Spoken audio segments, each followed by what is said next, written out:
राज्यसभा के लिए कांग्रेस से मनोनीत मीनाक्षी नटराजन का नामांकन फॉर्म रिजेक्ट होने के बाद जहां एक और प्रदेश भर के कांग्रेस कार्यकर्ता नाराज हैं, वहीं छतरपुर जिले के राजनगर विधानसभा क्षेत्र में भी इसका असर देखने को मिला। यहां पूर्व विधायक कुंवर विक्रम सिंह नाती राजा एवं कांग्रेस नेता प्रकाश पांडे सहित सैकड़ों कार्यकर्ताओं ने राजनगर तहसील के बाहर शांतिपूर्ण धरना प्रदर्शन किया। पूर्व विधायक कुंवर विक्रम सिंह नाती राजा ने कहा कि यह लोकतंत्र की हत्या। यदि फॉर्म में कोई कमी थी तो पहले नोटिस के माध्यम से सूचना दी जानी चाहिए थी, लेकिन इसे भाजपा की रणनीति के तहत षड्यंत्र पूर्वक किया गया है, जिसे कांग्रेस कभी बर्दाश्त नहीं करेगी। उन्होंने कहा कि यह आंदोलन प्रदेश व्यापी है और शांतिपूर्ण तरीके से जारी रहेगा। वहीं कांग्रेस नेता प्रकाश पांडे ने आरोप लगाया कि इससे पहले पन्ना में मीना यादव का फॉर्म भी इसी तरह निरस्त किया गया था। अब मीनाक्षी नटराजन का नामांकन रिजेक्ट करना चुनाव आयोग और भाजपा की मिलीभगत से किया गया, जो लोकतंत्र के हित में नहीं है। धरना प्रदर्शन में पूर्व विधायक कुंवर विक्रम सिंह नाती राजा, प्रकाश पांडे सहित बड़ी संख्या में कांग्रेस कार्यकर्ता मौजूद रहे। मीनाक्षी नटराजन जी का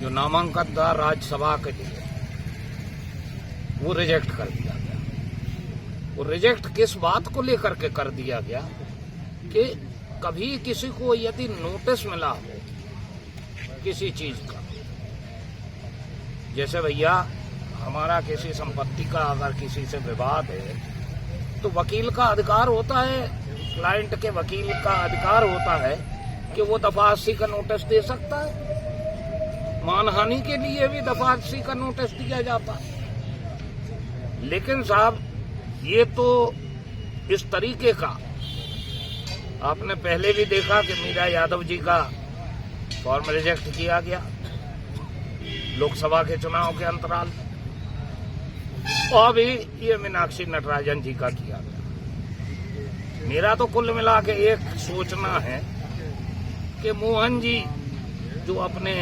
मुख्यमंत्री जी हैं, उनकी सोची समझी रणनीति थी कि हमें 29 में से 29 चाहिए लोकसभा की सीटें और 3 में से 3 चाहिए द्विवार्षिक राज्यसभा की सीटें।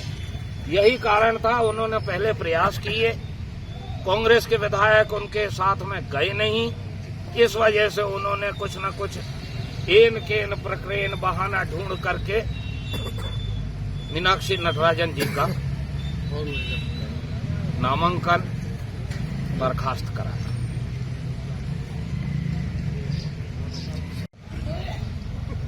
आज जो आप लोगों ने धरना प्रदर्शन किया है, वो किस मुद्दे को लेकर किया गया है?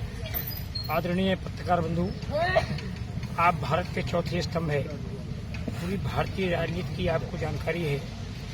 इस परंपरा के तहत कल हमारी जो सुश्री मीनाक्षी नटराजन थी, उनका राज्यसभा के लिए फार्म जांच स्क्रूटनी वगैरह थी। उसमें भाजपा के, मैं तो सीधा नाम कहूँ, शीर्ष नेताओं द्वारा चुनाव आयोग से साठगांठ करके उन्हें मालूम था कि इस चुनाव में हम पराजित होंगे और नटराजन जी की विजयश्री निश्चित थी, क्योंकि जो हमारे पार्टी के वरिष्ठ विधायक, सभी सम्मानीय विधायक, इसको फोड़ तोड़ की भाजपा ने पहले राजनीति की थी कि ये तो सूत्रों से पता चला करोड़ों रुपए तक की बात कई लोगों से थी, परंतु हमारा कोई भी सम्मानीय विधायक भाजपा की गिरफ्त में नहीं आया।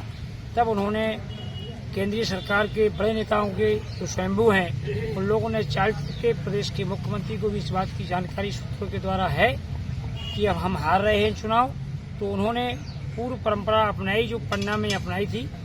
पूर्व प्रत्याशी यादव जी की मैडम का जो फार्म निरस्त किया गया था, क्योंकि बीडी शर्मा साहब भी उस समय कमजोर थे, कोई अच्छा प्रत्याशी उनके साथ लड़ जाता तो चुनाव का पता लगता।